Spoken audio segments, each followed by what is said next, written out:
Hi, it's Eduard, and coffee makes you a slave. Now, what does it mean? Slave. Haven't we abandoned slavery? Haven't we abolished slavery in the past? How can coffee make you something that does no longer exist in our world? Well, the common societal opinion of what a slave or slavery is a person who was working in the past that wasn't paid money for their work, and they had to do work in order to avoid the physical punishment but even death. But if we think about it on a more general level, on a level of feelings, on the level of emotions, a slave is simply a person who is mindlessly doing a particular kind of job or an activity to survive. Only to survive, to get something for their own benefit, and they don't that much care whether it produces good results or bad results, whether they are making the world, as it's very common, maybe a little bit too common nowadays to say, make the world a better place, or they make the world a worse place. And no matter how you use coffee, just the way it works, it turns you into a slave, because it puts you into a danger mode. Your brain starts to think that you're in danger, and as soon as that happens, it starts searching for all kinds of possible ways, all kinds of possible activities that you could do, or all the different types of ways you can use your brain to imitate getting out of that danger, which basically takes approximately 24 hours to get out of as the effects of caffeine subside. And coffee is not necessarily bad. So I can see a very clear polarity, a very clear separation, or some kind of two different camps of people. Certain people who are just completely against caffeine, and certain people who are very much pro-caffeine, and they tell that everybody should drink caffeine. The thing is that caffeine it's very personal. There's a lot of variables in a way. There's a lot of things you need to take into account whether in order to assess whether it would be wise or not to drink caffeine. But in essence, you should always trust your intuition, and you should trust how you feel. Like, this is the end goal. This is when you get to that level where you can just trust your intuition and your senses, and acting based off them would not make you experience caffeine, the side effects of caffeine, or any other nasty effects that caffeine may have.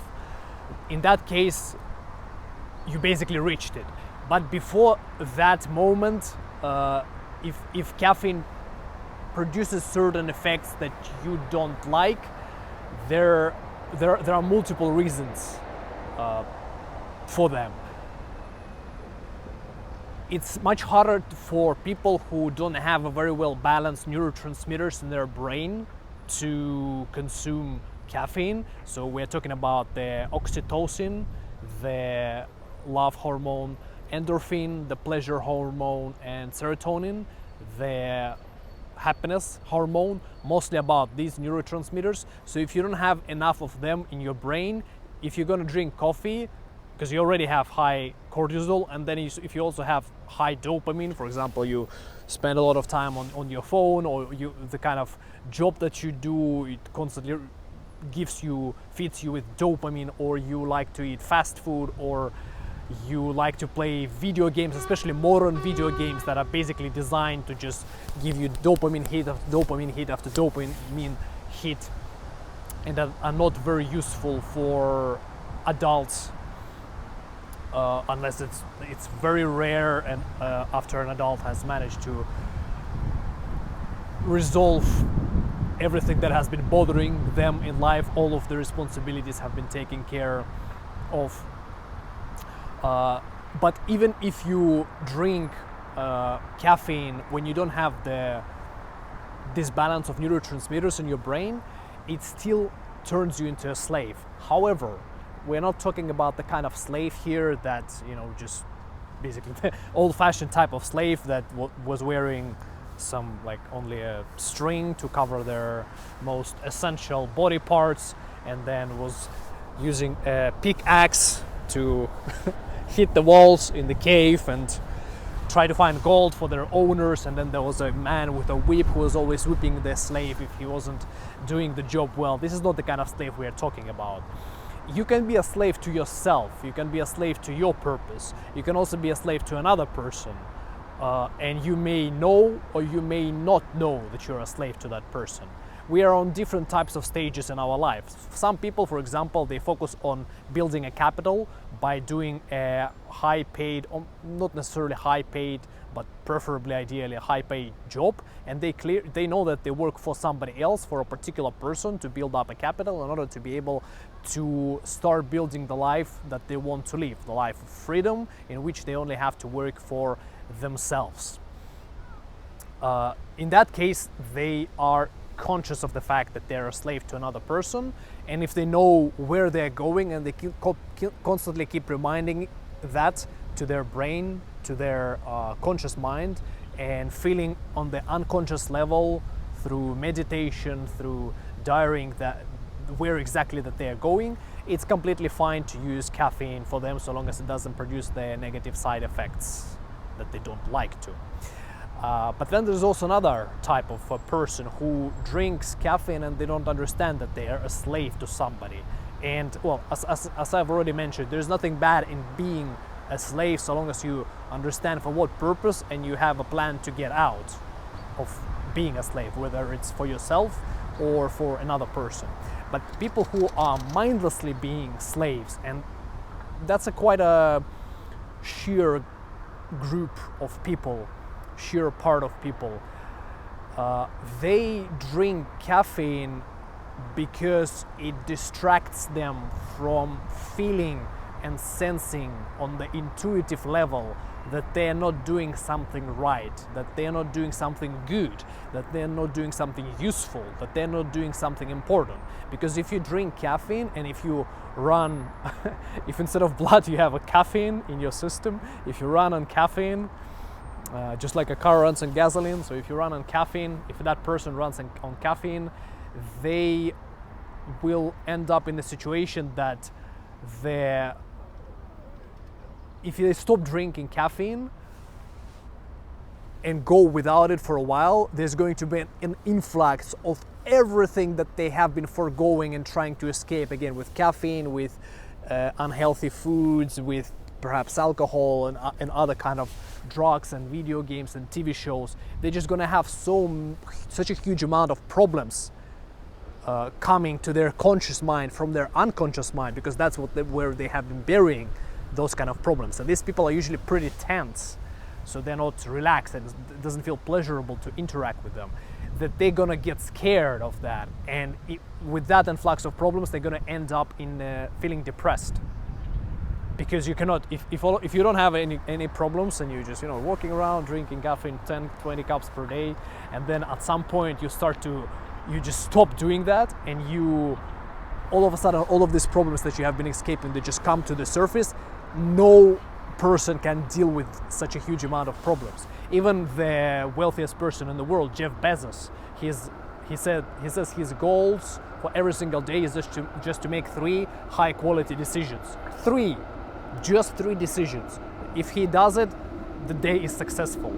Can you imagine if a person has been foregoing doing what's important for them, what they have to do in life, facing their responsibilities for months, for a year, for 2 years, for 5 years. And some people keep doing that and doing that and doing that and constantly escaping what they have to do. And they become more bitter and more tense just because they don't realize that you cannot escape your responsibilities. You cannot escape life. The only way you can do it is that you just go to a monastery and start meditating for the rest of your life until all of the layers of what is worrying you, what is bothering you, what you feel like you have to do, until all of that dissolves, and then you can just sit and bliss for the rest of your life. If that sounds something that you want to do, by all means try it, but you would be kind of living a little bit secluded from the society. And the third type of people are slaves to themselves. So it means that you have a certain capital to build the kind of life, the kind of lifestyle that you want, and you are going in that direction. But every now and then, sometimes you just need to focus on something more for a longer period of time, or you really need to fix that very bothersome, complicated, thorny problem that that has been picking on you for quite some time, and you just say, okay, I spend this week or I spend the next 2 days or 3 days just focusing only on that and trying to fix it. It's not very healthy, and ideally you shouldn't do that, but you know, we are humans, and even though we could build up quite an immense discipline that we don't postpone doing something that we must do, or that we do not take more responsibilities that we can actually solve while being healthy. In other words, that people respond to us normally when we come to talk to them, that we can sit in silence, meditating without that being a problem, and we feel that we enjoy life.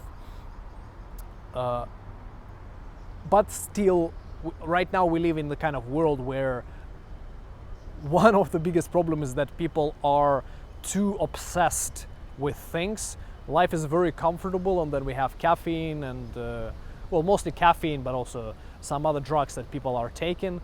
And when it comes to caffeine, it kind of makes people obsessed and just focus too much on it makes people think that they are superheroes when they are not. We're all humans, we're all animals, we're all operate under the laws of the universe. We cannot break those laws. So if you work for 1 week straight, or like let's say for 1 day straight without taking a break at all, even though it's not really possible, sometimes you just gotta get distracted, or you're gonna get tired, and you're gonna be like, and then 5, 10, 15, 20 minutes later, you're like, oh, why am I not working? This is still a break, even though you're not conscious of it. But let's imagine the situation that you work for 1 day straight, and you got so tired you can't work anymore. After that, anyway, you will need to take some time off to recover. And also the amount of work that you have done in this 1 day plus the amount of time that you need to recover, no matter how much time it takes, it will be pretty much the same amount of time, you're gonna get the same amount of results, if not less, in comparison to if you were living your life more healthily, if you were taking care of your mental health, of your physical health, of your emotional health, and also pursuing your purpose and working.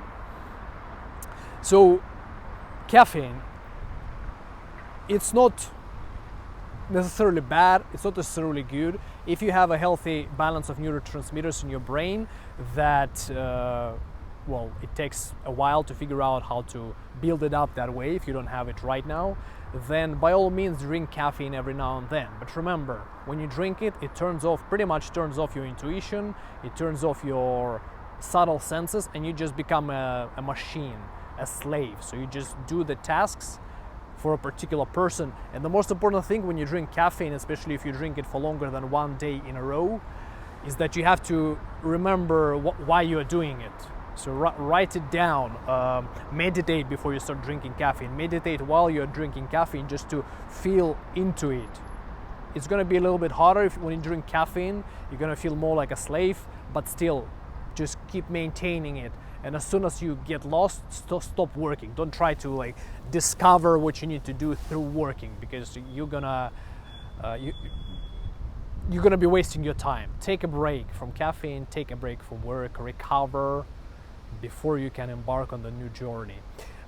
But if you don't have the well-balanced neurotransmitters in your brain, and the signs of that is that you get anxiety, or you feel stressed in a way that doesn't feel good, because there's nothing bad in feeling stressed if you have well-balanced neurotransmitters in your brain. Stress is just pretty much cortisol.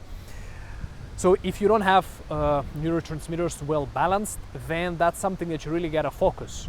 And if you at some point want to start drinking caffeine, you can for sure try starting with teas. They don't give you a jolt of energy immediately. They spread the energy over time.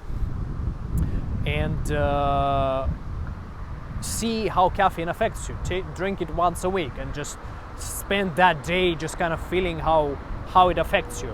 It's good that that day would be a work day for you, so that you could compare it to something instead of it being a day off where you just kind of, otherwise the caffeine energy is going to go to waste, and it's going to be harder to compare it to something else, because usually people have 1-2 days off per week.